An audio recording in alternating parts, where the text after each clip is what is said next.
বন্ধুরা নমস্কার। প্রথমে সবার কাছে ক্ষমা চেয়ে নিচ্ছি, ক্ষমা প্রার্থী। আপনারা জানেন যে গতকালই ঘোষণা করেছিলাম যে আজকে বাংলাদেশের বিভিন্ন বিষয়, সাম্প্রতিক যে বিষয়গুলো নিয়ে একটা লাইভে আসবো। যদিও আজকে আপনারা জানেন যে বাংলাদেশ, ভারত এবং অস্ট্রেলিয়া একটা শক্তিশালী সেমিফাইনাল। সবাই তো এই খেলা, সারা বাংলাদেশের মানুষ এবং পুরো সারা বাংলাদেশ না, বিশ্ব যারা ক্রিকেট ভক্ত আছে সবাই খেলা দেখবে। তো সেই কারণে একটু আধা ঘন্টা লেট হলো।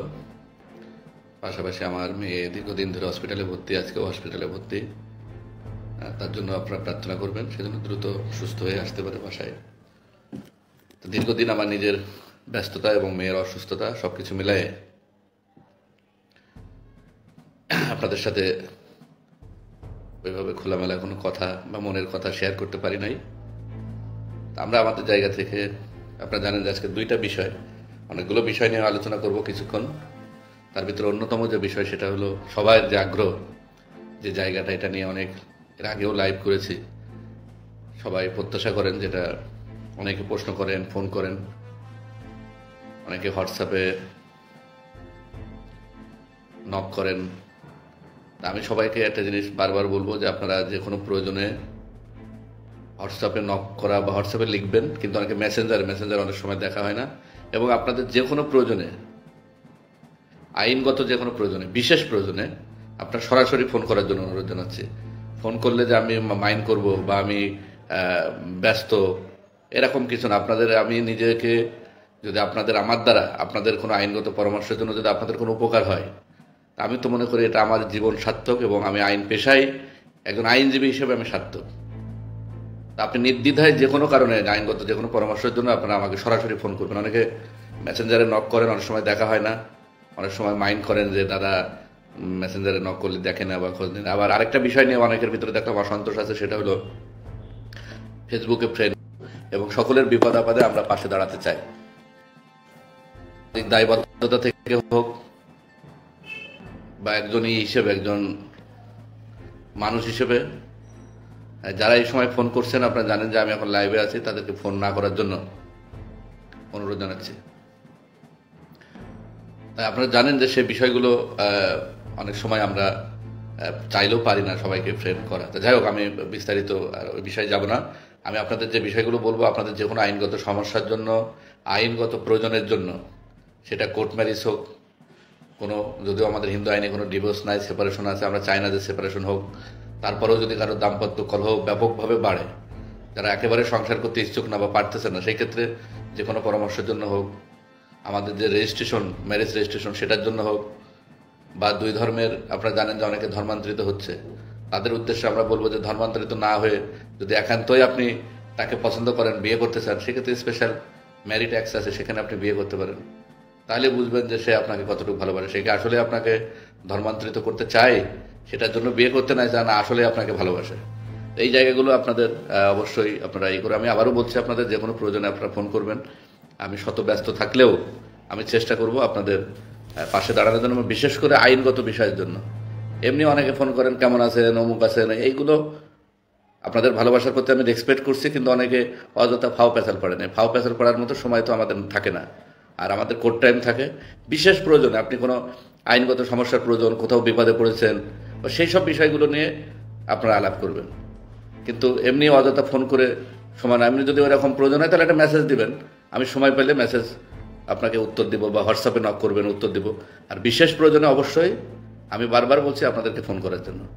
যাই হোক, আমরা একটা বিষয় আসি, সেটা হলো চিন্ময় কৃষ্ণ দাস ব্রহ্মচারীর মুক্তি। আপনি জানেন যে, সবাই জানেন যে চিন্ময় কৃষ্ণ দাস ব্রহ্মচারী শুধু বাংলাদেশের না, সারা বিশ্বের সনাতনী সম্প্রদায়ের আইকন, এবং আমাদের বাংলাদেশে সনাতনী সম্প্রদায়ের সারা বিশ্বে এর আগে কখনো কোনো প্রতিনিধি ওইভাবে ছিল না। ছিল যারা বিভিন্ন সংগঠন করছে, তারা প্রতিনিধিত্ব করছে, কিন্তু সারা বিশ্বে যে একটা মুখ হিন্দুদের, যারা আগামী দিনে নেতৃত্ব দেবে, প্রতিনিধিত্ব করবে, সেই জায়গাটা কিন্তু আমাদের চিন্ময় কৃষ্ণ দাস ব্রহ্মচারী সেই জায়গায় উঠে এসেছেন। এবং আমরা সেই জায়গা, তার নেতৃত্বের গুণে, আমাদের সকলের প্রচেষ্টা, আমরা সেই জায়গায় তাকে পৌঁছে দিতে পেরেছি। এটা ঈশ্বরের আশীর্বাদ। যদিও তিনি জেলে আছেন, এটা আমাদের কারোর জন্যই কাম্য নয়। তাই সেই মামলার বিষয়ে আমি বহুবার বলেছি যে এটা একটি ষড়যন্ত্রমূলক এবং মিথ্যা মামলা, যার আইনগত কোনো ভিত্তি নাই। তারপরেও রাষ্ট্রযন্ত্র যেহেতু মামলায় তাকে গ্রেপ্তার করেছে, আমরা আইনের প্রতি শ্রদ্ধাশীল এবং আইনগতভাবেই মুক্তির জন্য আমাদের যে লড়াই, সেই লড়াই চলছে এবং আমরা বিশ্বাস করি। আপনারা জানেন যে বিজ্ঞ আমাদের যে দ্বৈত বেঞ্চ বাংলাদেশ সুপ্রিম কোর্টের মাননীয় দুজন বিচারক 2 সপ্তাহের রুল দিয়েছিলেন। তো রুল ইতিমধ্যে 2 সপ্তাহ পার হয়ে গেছে এবং সেটা নোটিশও জারি হয়েছে। এখানে যিনি আইনজীবী হিসেবে যিনি কাজ করতেছেন, তিনি তার দায়িত্ব নিয়ে সঠিকভাবে চেষ্টা করছেন। আমরা আমাদের জায়গা থেকে যতটুকু পারি তাকে কোঅপারেশন করার সেটা আমরা করছি। খুব রিসেন্টলি হয়তোবা সেটা শুনানির জন্য চেষ্টা করা হবে, কিন্তু সব কিছুর একটা আইনগত বিষয় আছে, আইনগত অনেক কিছু বিষয় আছে যেগুলো আমরা যারা আইনজীবী তারা হয়তো বুঝবো। চেষ্টা করছি আমরা আমাদের জায়গা থেকে এবং আমরা বিশ্বাস করি যে তিনি খুব দ্রুত মুক্তি লাভ করবেন। আর সেই ক্ষেত্রে যদি উনি মুক্তি না পান, যদি তাকে জামিন না দেওয়া হয়, রাষ্ট্রযন্ত্র যেভাবে গত জামিন শুনানিতে বিরোধিতা করেছিল ওইভাবে যদি বিরোধিতা করে বা জামিন পাওয়ার পরে যদি তারা স্টে করার জন্য চেষ্টা করে বা স্টে করে, তাহলে বোঝা যাবে যে এই সরকার বা এই রাষ্ট্র প্রকৃতপক্ষেই এই আইনের বেড়াজাল, আইন কিছু না, আইনকে বিধ্বঙ্গল দেখিয়ে তারা যে কোনোভাবে যেন তেনভাবে চিন্ময় কৃষ্ণ দাস ব্রহ্মচারীকে, এটা আমরা এখনো বুঝি, কিন্তু তারপরেও তখন তাদের মুখোশটা আরও বেশি করে উন্মোচন হবে জাতির কাছে, বিশ্ববাসীর কাছে, যে তাকে আটকায় রেখে আমাদের এই আন্দোলনকে দমন করার জন্য তাদের প্রচেষ্টা। যদি আমরা জানি, তারপরেও আমরা সেই জায়গাটা আরও বেশি করে খোলসা হবে। এর মধ্য দিয়ে আপনারা জানেন যে আমরা বসে নয়, আমরা আমাদের জায়গা থেকে সর্বোচ্চ চেষ্টা করছি। ইতিমধ্যে গণস্বাক্ষর কর্মসূচি শুরু হয়েছে। তা সেই গণস্বাক্ষর কর্মসূচিতে আপনারা সার্বিকভাবে আমাদেরকে সহযোগিতা করবেন। এই বিষয় নিয়ে অলরেডি আমরা বই ছাপিয়েছি। আপনারা আপনাদের জায়গা থেকে সাদা কাগজে হোক, একটা কম্পিউটার কম্পোজে করে হোক, একটা তালিকা, আপনি নাম স্বাক্ষর, একটা উপজেলার নাম লিখে নিজেরাও এটা করতে পারেন নিজেদের দায়িত্বে। আমরাও ফেসবুকে বা বিভিন্ন গ্রুপে দিব। তো এই বিষয় নিয়ে আমাদের প্রসেনজিৎ হালদার, আমাদের ছোট ভাই প্রদীপ কান্তি দে, আমাদের নির্মল, তারপরে রাজেশ, এরা রনি, আমাদের সাজেন, আমাদের তিয়াস, সজল, আকাশ, অনেকেই, আমাদের সুশান্ত অধিকারী, তারা এই যে আমাদের যে ঢাকার টিম, তারা এই বিষয়গুলো নিয়ে কাজ করছে। এবং আমরা বিভিন্ন ধরনের কর্মসূচি আপনারা দেখেছেন যে অব্যাহত রেখেছি। আমাদের জীবনকে উপেক্ষা করে আমাদের যে কোনো বেশি, আপনারা জানেন যে বিভিন্ন জায়গায় পুলিশ হয়রানির, যারা আন্দোলন করছে তাদেরকে হয়রানির জন্য চেষ্টা করা হচ্ছে। তো সব কিছু বিষয় নিয়েও কিন্তু আমরা আমাদের কার্যক্রমকে কিন্তু আমরা থামি নাই, আমরা আমাদের কার্যক্রমকে চালাচ্ছি। এবং আমাদের যে আন্দোলন, আমাদের এটা শান্তিপূর্ণ আন্দোলন, এই আন্দোলন আমাদের অব্যাহত থাকবে। যদি কোনো কারণে এই জামিনে মুক্তি না হয়, তাহলে আমাদেরকে শান্তিপূর্ণ যে আন্দোলন, মাঠের আন্দোলনেও আমরা খুব দ্রুত আমাদেরকে সম্পৃক্ত হতে হবে এবং সেই ক্ষেত্রে জামিন না হলে হয়তো বা কঠোর আন্দোলনের দিকেও ধাবিত হতে পারে। তো সেই বিষয়গুলো আপনাদের সকলকে মাথায় রাখতে হবে যে অধিকার কেউ দেয় না, অধিকার আদায় করে নিতে হয়। তা সেই বিষয়ে এখন আমাদের যে 8 দফা দাবি, 8 দফা দাবি, আসলে আমি যে কথাটা বারবার বলি যে এই দাবিগুলো কেউ আপনাকে দিবে না, এটা অধিকার আদায় করে নিতে হবে।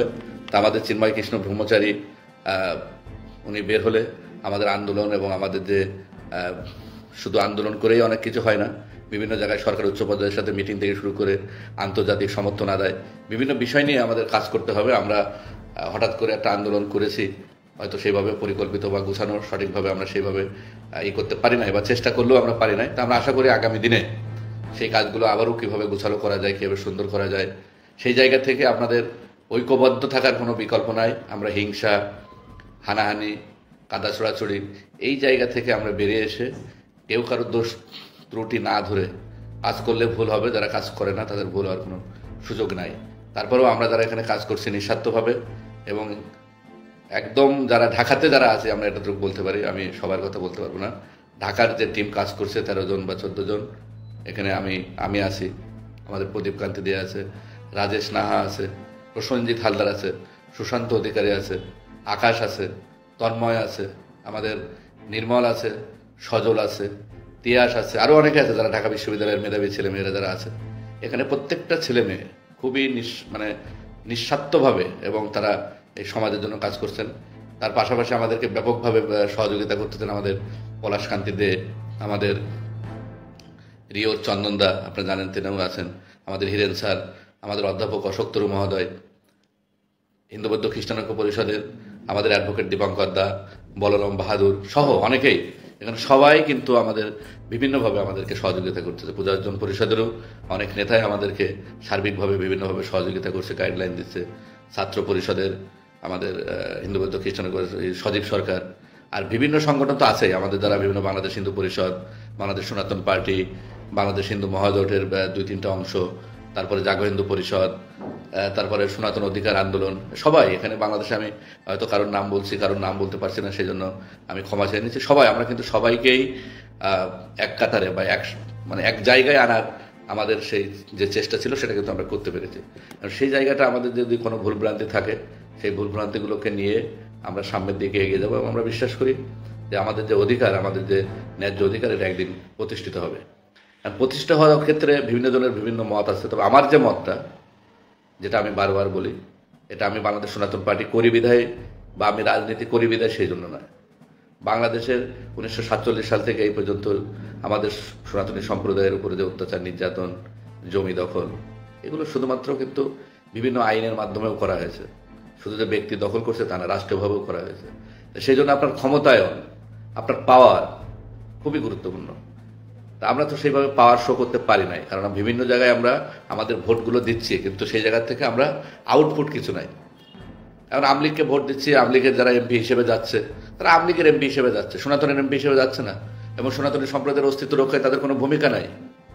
তারা আমাদের অত্যাচার নির্যাতনে তারা সেভাবে আমাদের পাশে দাঁড়াচ্ছে না। যেমন এখন বিএনপির যারা নেতৃবৃন্দ আছে তারা সেভাবে আমাদের পাশে দাঁড়ায় নাই, এখনো দাঁড়াচ্ছে না, তখনও 2001 সালেও দাঁড়ায় নাই। আবার আমলিগের এই 15 বছরে হিন্দুদের এমপিরা কিন্তু আমাদের পাশে দাঁড়ায়, বরঞ্চ আমরা যখন আমাদের কথাগুলো বলেছি, আমাদের অত্যাচার নির্যাতনের বিষয়গুলো যখন তুলে ধরেছি, অধিকারের কথা যখন বলেছি, তখন বলা হয়েছে যে আমলিগের আমলে আমরা বেহেশতে আছি এবং আমরা আন্দোলন করে সম্প্রীতি নষ্ট করছি। তা এই যে বিষয়গুলো, সেই জায়গা থেকে আমাদেরকে বেরিয়ে আসার, এবং কোনো অসাম্প্রদায়িক চেতনায় আমরা অবশ্যই বিশ্বাসী। প্রত্যেকটা সনাতনী সকালে উঠে তার নিজের মঙ্গল কামনা করে, জীবের মঙ্গল কামনা করে।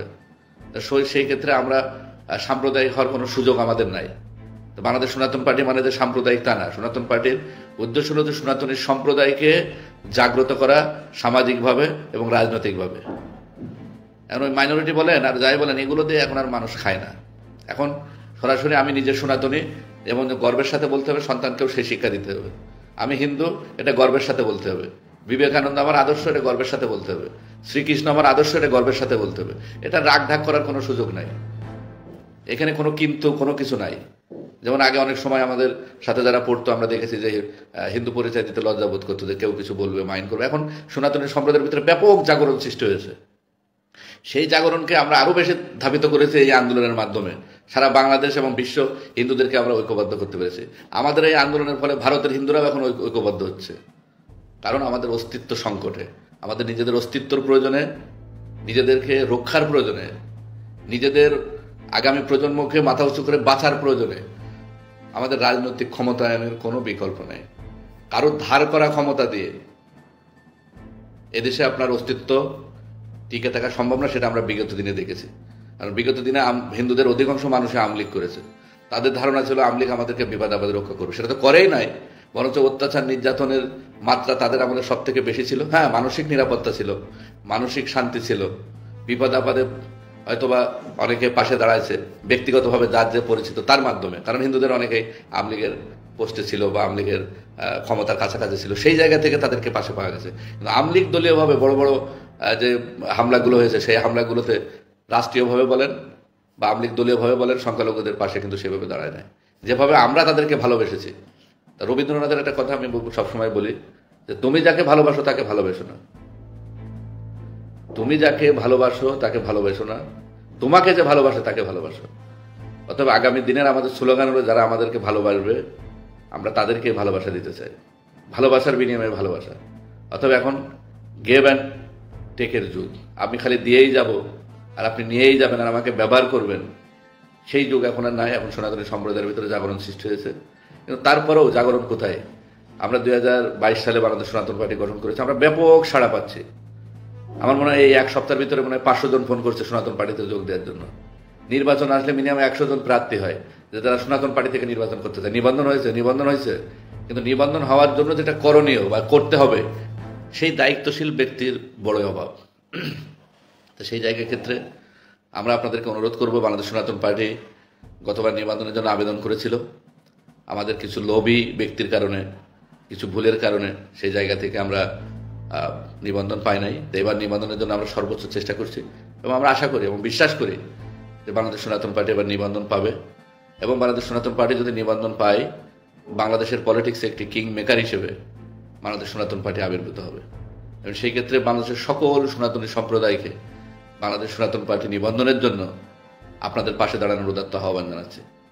আমি আপনাদেরকে আবারও বলছি, বাংলাদেশে 44টি না 50টির বেশি রাজনৈতিক দল নিবন্ধন আছে, কিন্তু তার ভিতরে মাত্র জনপ্রিয় রাজনৈতিক দল হলো বাংলাদেশ আওয়ামী লীগ, মানে জাতীয়বাদী দল বিএনপি, জামাত ইসলাম, চরমোনাই পীরের যে দল, তারপরে হলো আপনার কি বলে যায়, এই 4-5টা রাজনৈতিক দল। বাকি রাজনৈতিক দলের কিন্তু ওই ধরনের কোনো ভোট ব্যাংক বলেন বা ওইভাবে কোনো জনপ্রিয়তা খুব একটা নাই। তো সেই জায়গা থেকে বাংলাদেশ সনাতন পার্টি যদি নিবন্ধিত হয় এবং আমরা যদি সনাতনীরা ঐক্যবদ্ধ হতে পারি, তা বাংলাদেশের রাজনীতিতে ব্যাপক একটা আলোড়ন সৃষ্টি যেমন হবে, পাশাপাশি আমাদের সব কিছুতে একটা দল কষাকষি করার একটা সুযোগ কিন্তু থাকবে। সব জায়গায় কিন্তু আমাদের গুরুত্ব বাড়বে, সেটা আওয়ামী লীগ বলেন, বিএনপি বলেন, জাতীয় পার্টি বলেন। কিন্তু আমরা কারোর লেজুর ভিত্তি করতে চাই না, আমরা স্বতন্ত্রভাবেই আমরা চাই আমাদের রাজনৈতিক দলকে, যারা আমাদেরকে ভালোবাসবে, যারা আমাদের পাশে দাঁড়াবে, যারা আমাদের অধিকারের কথা বলবে, যারা আমাদের নিরাপত্তার নিশ্চয়তা দেবে, আমরা তাদের সাথে জোট গঠন করে আমরা সামনের দিকে এগিয়ে যেতে চাই। এবং আমরা চাই যে আমাদের এই জায়গা থেকে নির্বাচন করে তারা সংসদে গিয়ে সনাতনী সম্প্রদায়ের ক্ষমতায়ন, অস্তিত্ব রক্ষায় এবং অধিকার রক্ষায় তারা কাজ করবে।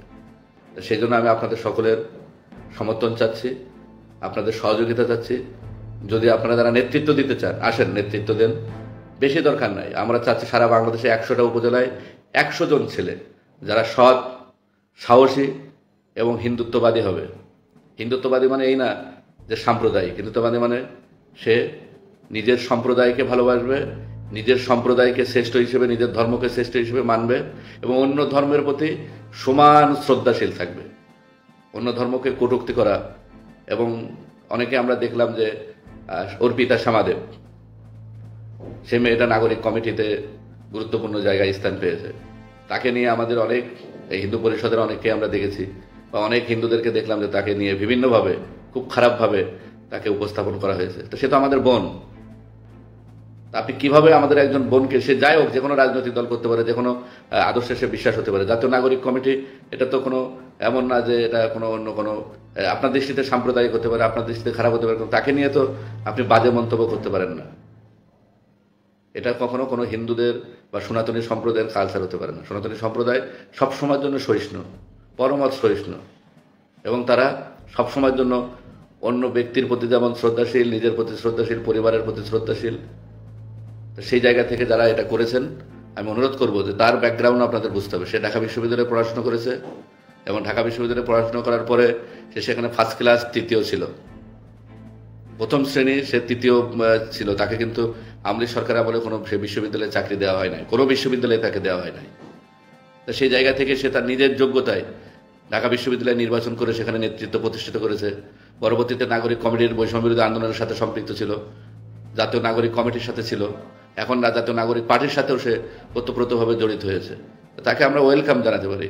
সবাই আমলিগ করতে হবে, এটা আমি দেখেছি। বাংলাদেশের হিন্দুদের একটা মন মানসিকতা এরকম, আমলিগ না করলে কেউ যদি দেখেছে বিএনপি করে, অন্য রাজনৈতিক দল করে, তাকে বিভিন্নভাবে কটাক্ষ করা, বিভিন্ন মন্দিরে তাদেরকে কখনো নিমন্ত্রণ করা হয় না। এই জায়গা থেকে বেরোয় আসতে হবে। যদি বেরোয় আসতে না পারেন, তাহলে বাংলাদেশে হিন্দুদের অস্তিত্ব থাকবে না। কারণ আমরা বিভিন্ন সময় দেখেছি যে এই আমলিগ আমলে বিএনপির কাউকে, গয়েশ্বর রায়কে কখনো বিভিন্ন মন্দিরে কিন্তু করা হয় না, নিমন্ত্রণ করার। কেন? সে বিএনপি করছে, সমস্যা কোথায়? আমরা যারা খ্রিস্টান আছে, যারা বৌদ্ধ আছে, তাদের থেকে ফলো করেন, তাদের কাছ থেকে অনুসরণ করেন, তাদের কাছ থেকে তো অনেক শেখা উচিত। তারা একটা গ্রুপ বিএনপি করে, একটা গ্রুপ আওয়ামী লীগ করে, একটা গ্রুপ জাতীয় পার্টি করে। আজকে আমাদের সাজন মিশ্র মহোদয় জাতীয় পার্টি করতো বিধায়ী জিএম কাদেরকে আমরা বিভিন্ন অনুষ্ঠানে নিয়ে আসছি, বিভিন্ন সংসদে আমাদের সুরক্ষা আইন সহ হরিজন পল্লীর বিভিন্ন বিষয়গুলো আমরা তাকে দিয়ে উত্থাপন করাতে পেরেছি। তো সেটা আমরা একজন জাতীয় পার্টি করে বিধায় তো আমরা তাকে দিয়ে এটা কাজটা করাতে পেরেছি। সে জাতীয় পার্টি না করলে তো এটা সম্ভব ছিল না। আমাদের প্রোগ্রামে আপনি জানেন যে সনাতন পার্টির প্রতিষ্ঠাতা যেদিন শুরু হয় আমাদের আনুষ্ঠানিক আত্মপ্রকাশ, সেদিন তাকে আমরা নিয়ে আসছিলাম। আর সবাই বলে যে আমরা জাতীয় পার্টির নাকি বি টিম। আমরা তো, আমার এখানে নূরও তো আসছে, নূরকে নিয়ে আসার পরে বলছে যে তাকে কেন নিয়ে আসলাম, সে হলো ইসরায়েলের এজেন্ট, অমুকের এজেন্ট। এই যে মানুষের ভিতরে যে একটা চিন্তা চেতনা, আমলিগ কেন নিয়ে আসেন? আরে ভাই, আমলিগ কি করছে আমাদের জন্য বলেন তো দেখে? আমিও ছাত্রলীগ করছি, আমি তো 2003 সালে ছাত্রলীগ করছি, 2008 সাল পর্যন্ত, আওয়ামী লীগ সরকার ক্ষমতা আসার পর্যন্ত, 9 সাল পর্যন্ত করছি। ক্ষমতা আসার পরে আমলিগ কি করছে সনাতনীদের জন্য? আর আমলিগই কেন হিন্দুদের করতে হবে বারবার? আমলিগ ছাড়া অন্য কোনো দল করা যাবে না, করলেই সে মনে হয় যে একটা মহা অপরাধী। কেন? এই জায়গা থেকে আমাদের বেরোয় আসার দরকার। এই জায়গা থেকে না বেরোনোর কারণেই আজকে সনাতনীদের এই আমলিগ করার কারণে বিএনপিরা বা অন্যান্য রাজনৈতিক দলও আমাদেরকে ভালো চোখে দেখে না, তারা আমাদের অত্যাচার নির্যাতন করে। আবার কোনো কারণে আমলিগ হেরে গেলে যে আমরা কেন ভোট দিতে যাই না, আমাদের কারণে হারছে, তারা অত্যাচার নির্যাতন করে। অতএব সময় আসছে নিজেদের ভালো মন্দ বোঝা, কারুর ঘরের মানে গোয়ালের গরু হওয়ার থেকে নিজের অধিকার নিজেদেরকে প্রতিষ্ঠিত করতে হবে। আমরা আগামী দিনে কারুর ভোট ব্যাংক হিসেবে ব্যবহার হতে চাই না, আমরা আগামী দিনে কারুর বলির পাঠা হিসেবে ব্যবহার হতে চাই না। আমাদের কথা খুব সহজ, আমরা কারুর লেজুর ভিত্তি করতে চাই না। আপনারা জানেন যে গত নির্বাচনেও বিভিন্ন বড় বড় রাজনৈতিক দলের সাথে আমরা জোট করতে পারতাম, আমরা করি নাই। কারণ আমরা জানি যে এই নির্বাচনের পরে আওয়ামী লীগ সরকারের যেহেতু জনপ্রিয়তা নাই, এই সরকারের পরিস্থিতি কি হবে। আমরা বিএনপির সাথেও বা অন্যান্য কোনো দলের সাথেও আমরা যাই নাই, জাতীয় পার্টির সাথেও যাই নাই। কারণ আমরা জানি যে এক সময় যেহেতু জাতীয় পার্টি আওয়ামী লীগের সাথে আছে, আমরা এই জোটে গেলে হয়তো আমি ভালো থাকবো, কিন্তু আমার সনাতনী সম্প্রদায়ের উপরে একটা অত্যাচার নির্যাতন হবে। সেই কারণে সেই জন্য আমরা তৃতীয় একদম নতুনও ঠিক না, যারা নিরপেক্ষ পার্টি তাদের সাথে জোট করে আমরা কিন্তু বাংলাদেশ সনাতন পার্টি নির্বাচন করেছি।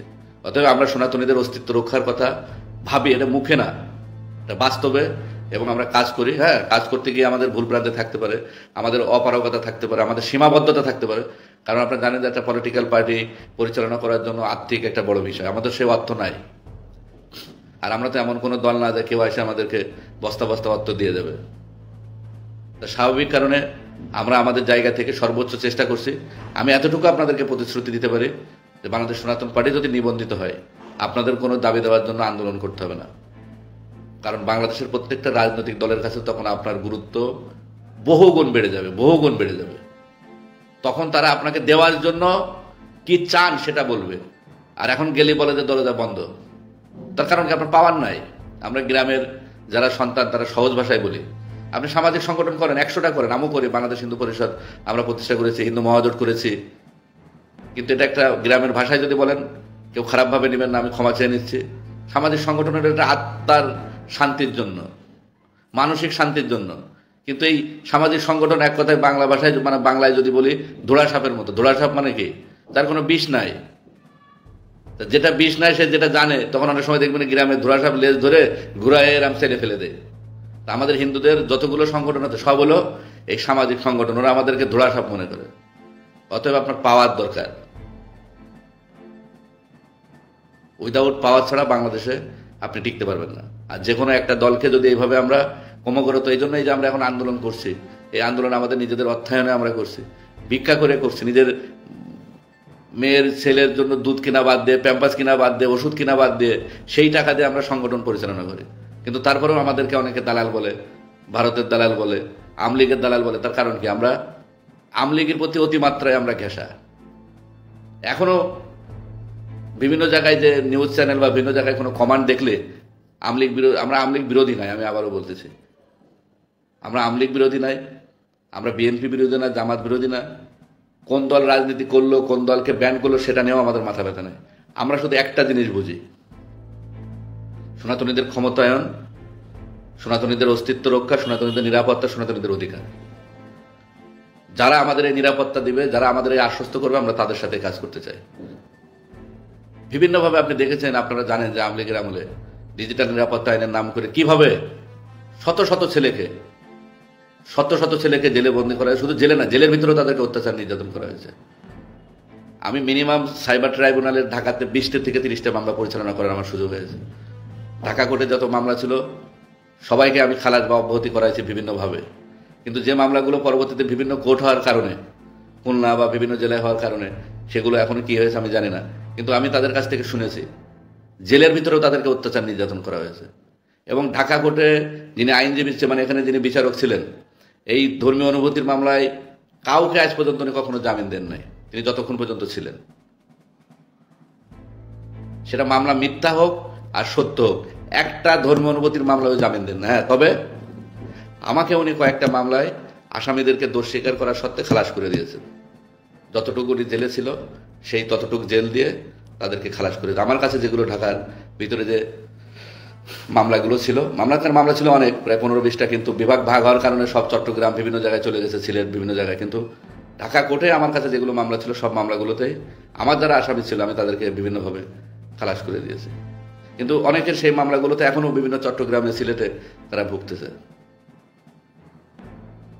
আমি আপনাদের কাছে অনুরোধ করব যে বাংলাদেশে অনেকগুলো সামাজিক সংগঠন আছে, সোশ্যাল সংগঠন আছে, অবশ্যই থাকবে, এটা সামাজিক দায়িত্ব, এটা সামাজিক দায়বদ্ধতা, কিন্তু পলিটিক্যাল পার্টির কোনো বিকল্প নেই। কিন্তু পলিটিক্যাল পার্টি ওই মাইনরিটি, ওই আদিবাসী, ওগুলো দেখা, হ্যাঁ মাইনরিটি করতে পারে, অসুবিধা নেই, আদিবাসী দিয়ে আরেকটা করতে পারে, তার সাথে আমরা জোট করতে পারি, কিন্তু সনাতনীদের জন্য স্পেশালি হয় হিন্দু লীগ বা সনাতন পার্টি এই নামে পার্টি করতে হবে এবং এই নামে রেজিস্ট্রেশন করতে হবে।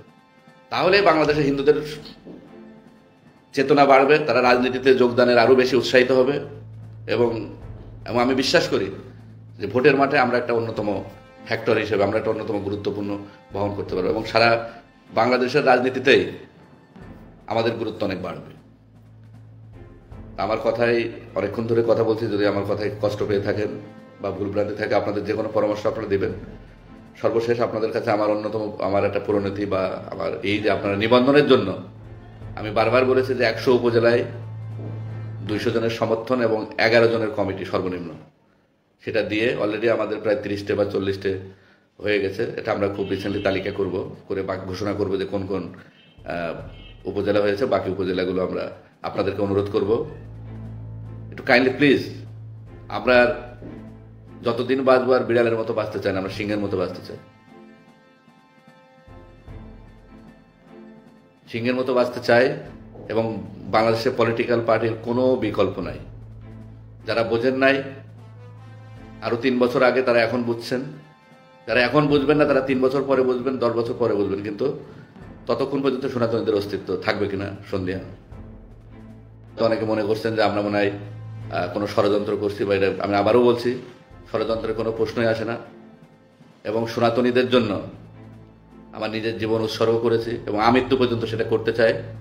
অন্তপক্ষে সনাতনীদের বিক্রি করে, সনাতনীদের মাথা বিক্রি করে, সনাতনী সম্প্রদায়কে বিক্রি করে কোনো কিছু করার ইচ্ছা কখনোই ছিল না, এখনো নেই, আগামীতে নেই। এবং তার আগে যেন সৃষ্টিকর্তা আমাকে মৃত্যু দেয়, এতটুকু আমি আপনাদেরকে দায়িত্বহীন ভাষায় বলতে পারি। এবং আপনাদেরকে চিন্ময় কৃষ্ণ দাসের মুক্তি যদি কোনোভাবে আইনি প্রক্রিয়া না হয়, তাহলে মাঠের রাজপথে আবার আন্দোলনের জন্য আপনাদেরকে প্রস্তুত হতে হবে। সেই প্রস্তুতের প্রথম সারিতেই আমি থাকবো, আপনাদেরকে এতটুকু প্রতিশ্রুতি দিচ্ছি। এবং সেটা নিয়ে আমরা কাজ করছি, আমরা বসে নাই, বিভিন্নভাবে আমাদের কাজ চলছে। আমরা এটাকে আরও সংগঠিত করে আমরা সরকারকে বলবো, প্রধান উপদেষ্টাকে বলবো, আপনি দেশ কিভাবে চালাচ্ছেন বা চালাচ্ছেন না সেটা আপনার ব্যাপার। বাংলাদেশের মানুষ আজকে ঘর থেকে বেরোতে পারে না, দেশে কোনো নিরাপত্তা নাই, সেটা নিয়েও আমাদের মাথা ব্যথা আছে। তারপরেও এই মুহূর্তে সনাতনীদের অস্তিত্ব রক্ষা এবং অধিকার আদায়ের জন্য আমাদের সকলের অন্যতম কাণ্ডারি চিন্ময় কৃষ্ণ দাস ব্রহ্মচারীকে দ্রুত মুক্তি দিবেন। সেটা না হলে আমরা অবশ্যই ঘরে বসে থাকব না। সেটা আপনার জন্য যেমন কঠিন হবে, আমাদের যাই হবে, আমরা নিজের জীবনকে আমরা উৎসর্গ করার জন্য প্রস্তুত আছি। এটা শুধু মুখে নয়, আমরা সেটা বাস্তবেও আমরা করব। কিন্তু আমরা আইনের প্রতি শ্রদ্ধাশীল, আমরা আইনগতভাবে সেটা মোকাবেলা করতে চাই। তা সবাই ভালো থাকবেন, সুস্থ থাকবেন, সবাই আমাদের জন্য আশীর্বাদ করবেন। আপনাদের জন্য সবার আশীর্বাদ রইল। এখন বিভিন্ন জায়গায় পরিবেশ এবং আবহাওয়া খুবই খারাপ, প্রত্যেকটা বাড়িতে খোঁজ নিয়ে দেখা যায় যে কারোর জ্বর, কেউ অসুস্থ। যেহেতু পরিবেশ চেঞ্জ হচ্ছে, সবাই ভালো থাকবেন, ভালো থাকার চেষ্টা করবেন, আমাদের জন্য আশীর্বাদ করবেন। চিন্ময় কৃষ্ণ দাস ব্রহ্মচারীর জন্য প্রার্থনা করবেন দ্রুত মুক্ত হতে পারে। আর আমাদের যে স্বাক্ষর কর্মসূচি যেটা চলছে, সব যার যার জায়গা থেকে সেই স্বাক্ষর কর্মসূচিতে আপনারা আমাদেরকে সহযোগিতা করে স্বাক্ষর করে নিজ দায়িত্বে, প্রয়োজন একটা সাদা কাগজে স্বাক্ষর করে আমাদের ঠিকানায় আপনারা পাঠিয়ে দিতে পারেন। আমার মোবাইল নাম্বার আছে, মোবাইল নাম্বারে ঢাকা জজ কোর্ট লিখে বা হাইকোর্ট লিখে পাঠিয়ে দিলেও হবে, যে কোনো কোরিয়ারে। পাশাপাশি আপনারা যারা 200 জনের সমর্থন বা 11 জনের কমিটি দিতে চান, সেটাও পাঠাতে পারেন। আপনাদের সনাতন পার্টি নিয়ে যদি কোনো পরামর্শ থাকে, সেটাও আপনারা দিতে পারেন, আমার হোয়াটসঅ্যাপে লিখতে পারেন। এবং আমাদের বাংলাদেশ সনাতন পার্টির অন্যতম কাণ্ডারি মাননীয় সভাপতি আশিস কুমার দাস, উনি এই বৃদ্ধ বয়সে এসেও সনাতন পার্টির জন্য উনি নিরলসভাবে পরিশ্রম করে যাচ্ছেন। তিনি বিভিন্ন সময় অসুস্থ থাকেন, এই অসুস্থতার ভিতরেও তিনি কাজ করছেন। তিনি যেন সুস্থ থাকেন এবং সনাতনীদের জন্য তিনি যে কাজ করে যাচ্ছেন সেটা করে যেতে পারেন, সেই আপনাদের কাছে প্রার্থনা করি। এবং আমাদের হিন্দু পরিষদের অন্যতম সভাপতি দিবঙ্গত শিকদার দীপু মামা, তার মা আমাদের দিদিমা, উনিও অসুস্থ আছেন, তার জন্য প্রার্থনা করবেন। আমাদের সাজন কুমার মিশ্র, বাংলাদেশ হিন্দু পরিষদের সাবেক সাধারণ সম্পাদক, তারও জ্বর, অসুস্থ, তার জন্য প্রার্থনা করবেন। এবং আমাদের আজকের হিন্দু পরিষদের অন্যতম প্রতিষ্ঠাতা এবং সাংগঠনিক সম্পাদক দেবাশিস শাহ, তার জন্মদিন, তাকে জন্মদিনের শুভেচ্ছা জানাচ্ছে। আরও যারা আজকে যাদের জন্মদিন, তাদেরকে জন্মদিনের শুভেচ্ছা জানাই। সবাই ভালো থাকেন, সুস্থ থাকেন। আবার দেখা হবে আপনাদের সাথে খুব রিসেন্টলি। এবং আমরা প্রতিনিয়ত ভার্চুয়াল মিটিংগুলো করে আমরা নিবন্ধনের জন্য আমাদেরকে প্রস্তুত করব। আমি আবারও বলছি, চিন্ময় কৃষ্ণ দাস ব্রহ্মচারীর জামিনের বিষয়ে আমাদের চেষ্টা চলছে। যদি আইনগতভাবে আমরা না পারি, আমরা আবার সেই রাজপথের আন্দোলনে আমরা ফিরে যাব। সেটার জন্য প্রস্তুতি নেওয়া হচ্ছে। আশা করি আপনারা আমাদেরকে আবার মাঠে দেখতে পাবেন। কিন্তু আমরা আমাদের মাঠের যে আন্দোলনই হোক না কেন, সে চিন্ময় প্রসাদের প্রভুর মুক্তির জন্য হোক বা আমাদের অধিকার আন্দোলনের জন্য হোক, যে জন্যই হোক না কেন, আমাদের প্রত্যেকটা আন্দোলন হবে শান্তিপূর্ণ, অহিংস এবং সরকার বিরোধী কোনো কর্মকাণ্ডের সাথে আমাদের এই আন্দোলন কখনোই জড়িত ছিল না। এবং আমরা ব্যাপকভাবে যে আন্দোলনগুলো করেছি, ঢাকা থেকে চট্টগ্রাম, রংপুর, সব জায়গায় আমাদের একটা গাড়িও কেউ কখনো ভাঙে নাই, কাউকে একটা থাপ্পড়ও মারে নাই, প্রশাসনকে আমরা কোনোভাবেই হয়রানি করি নাই।